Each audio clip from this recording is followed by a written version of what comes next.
you think back to the IPS days when he was doing the billboards and the planes and all that kind of advertising, that created like a wave maybe 3 weeks later where people came into Flat Earth and they were like, what on earth's going on here? And even in the last like 2 weeks or so, we've had new people coming into the debate show. And Nathan and I are thinking, you got to be trolling us. You're asking us really like first level, lower tier questions to do with whether we're on a ball or not. And me and Nathan are thinking, this guy's got to be trolling us. And he's really a genuine guy that's probably come to us from nothing. And we're expecting him to come in guns a-blazing. And he's asking really simple questions. And we think that we're being trolled. And then for me, I realized that there are people still coming into Flat Earth that have basically missed the debate. But for them, they still want to know all the questions. So I think really the main benefit for Nathan's show is like these new people that are coming into it have somewhere to ask questions. I think that the people that come in and ask simple questions like, why don't you fall off the edge, can sound like trolling when you see that in your comment section. But oftentimes it is, of course, but other times it is a real question. So you can't just block, you can't just, ignore. You have to suss them out and see where they're coming from. We've just been joined by Zoe Scribner, but we'll talk to her in a moment. Nathan Oakley's been here longer, so he gets first dibs. Hey, Zoe. And Nathan, well, we've been talking about your channel without even saying hi to you. So Flat Earth Debates, if people don't know what it is, tell them what it's about, what your inspiration was for starting it, and how it's been going. Okay, so Nathan Oakley 1980 is the channel, and there's also a backup channel because I do occasionally get copyright strikes and community guideline strikes and things, because it's a tightrope of a channel in that regard, because it's completely open. So I actually published the link. Now, I'll give a disclaimer straight away. Do not try and replicate this, because I've taken many measures to stop the channel from getting shut down, and I still get caught out here and there. So don't publish a link to anybody ever under any circumstances. That's the first thing. But that's exactly what I do. I publish the link. So it's an open platform, and literally anybody can join. If you have a YouTube account, you can just join the show and start chatting with us. So that's how it initially started. And at the beginning of the debates, it seemed like the Globers felt that they had the upper hand, and they piled in numbers. It was often me against 9 other Globe heads. And there was periods where I'd just go silent because I was overwhelmed with the amount of people that were in there. And in the 6 or 8 months, I forget how long I've been doing it now, it's gone the complete other end. It's gone the complete other way. People have come in and given us support, given us answers to arguments that we perhaps didn't know the answers to, and we've done our own investigations. And everything that we've done along that journey has been put up for debate.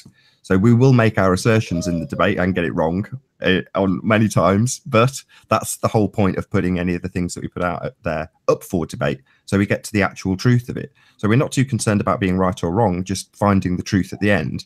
And this is probably cutting out a lot of the debate, because we're at a crucial bit, which I'd rather just illustrate while I've got the mic, which is that we've discovered between myself, Anthony, Arwin, Ranty, Taboo Conspiracy, Phuket Word, there's a whole number of people that have all been looking at this exact subject, and it's the how of the globe lie.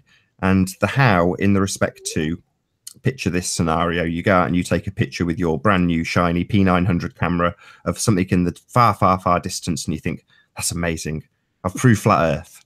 So you go to your computer or your phone and you publish it on YouTube, and what do you know, you're flooded with globe trolls that send you to one of the many calculators that are based on the standard globe model. And according to their mathematics, you haven't taken a picture of flat Earth. You've actually confirmed that it's spherical. And you're like, what the hell's going on? I've seen this boat miles and miles and miles away, or this piece of land miles and miles away.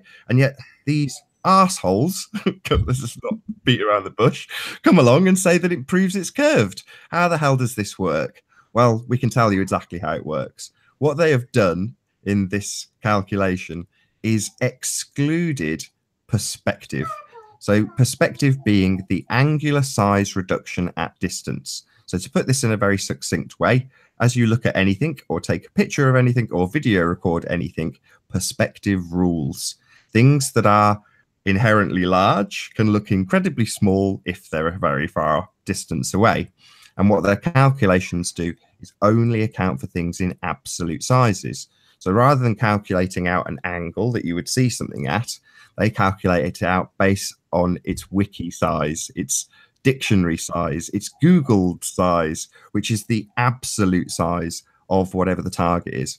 Not only that, by ignoring perspective, they ignore the fact that according to them, we have an enormous, because it's in the foreground, maybe a mile or two away, bulge that would block everything if they accounted for perspective, which is why they don't. So to round this out, how you can spot this is any observation that you take with the camera is obviously your first person view. And what they present you on any of these standard model based curve calculators, or as I like to call them, the proof of nothing, begging the question, perspective omitting curve calculations, what you find is the diagram will be in side profile. So you will literally see the side of the head of the person taking the observation, which should immediately tell you that it's not from the point of view of the observer. And it's kept that way so that they can retain the actual sizes and engineer in curvature in place of perspective, which is completely omitted from the calculations. So when you see things in the distance getting smaller and seeming like they're obscured behind Earth curve, what you're actually seeing is the inverse square law in action, perspective. Objects in the distance becoming smaller or having an angular size reduction smaller to your perception from the view of the observer. And they calculate it out in side view. So they can do it in absolute sizes and ignore perspective. I know you're in the UK, but did you follow it all? Oh, I hear a lot of echo. Don't know where that's coming from. Now it's gone. Good, because I didn't like it. The Salton Sea experiment that happened, that was done by the IIC. There are a bunch of people who gathered together to debunk things. Did you hear about that happening in Southern California somewhat recently? I went to it. I think you might have seen some videos. Sure. Well, there was Stephen Chess immediately told us about him looking over the shoulder of a lady with a P900 who caught the balloons while they were on the ground, which sounds about right. Yes, exactly. But of course, they said that it was curved. There was a bulge of water in the middle of the two sides of the Salton Sea, a salty body of water that's more like a lake, really. And through the duration of the time we were there, from dawn until when they did the experiment at 7 a.m., it was over 100 degrees. That would be in the 30s for you in the UK, I think. Very hot, let's just say. The water, of course, created a situation in which things were obscured. I don't know what the word is that you would use to describe that, Nathan, but it made the balloons have to be quite high when they finally launched them for the people to see them on the other end of the lake where most of the viewers were standing. They claimed that's curvature, and we say, no, that's not curvature at all. If you would have done it earlier in the day, like you said, you would. Anthony's been saying, so Anthony says dirty air. Dirty air. Well, dirty hot air maybe would be it. The mistiness, like on a hot road in the summer, and you see that stuff up ahead. And then that same road, if you drive it in it's wintertime, you don't see the rippling effect of the heat. And that's kind of what it was. But that was a big mess. However, they're going back to the Salton Sea this Wednesday, couple of days from now, flat earthers, that is, not the debunkers and not National Geographic, unfortunately, who captured the footage of, oh, the Earth's curved, which is a shame. But anyway, flat earthers are going back to do the same experiment. And I'm a little worried because it's still really hot there, but they're going to be doing it at night. And they're going to do the experiment slightly differently. So it'll be probably at 10 p.m. or so. Hopefully it'll be cool enough for it to succeed. It should succeed because Earth's not a globe, but of course temperature plays a role. Well, can I make a prediction anyway for when the National Geographic piece comes out? My prediction is that when they show you the demonstration of how the Earth looks, you will see the head of the observer and the target, i.e. the balloons, and they'll draw it in side profile. That's my prediction.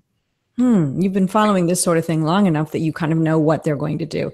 I don't think National Geographic is hiding, at least the people that were there. Maybe on a higher level they're hiding truth, but the people that were there filming and helping with the experiment, I don't think they're complicit in the lie. I just think they're basing everything they know off what they were taught, and there's confirmation bias.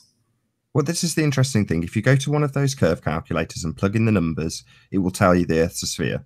So, and the other thing that is, again, part of finding out how they've basically pulled this off is figuring out that you actually get the exact same measurement if you take the measurement and only account for perspective on a flat plane.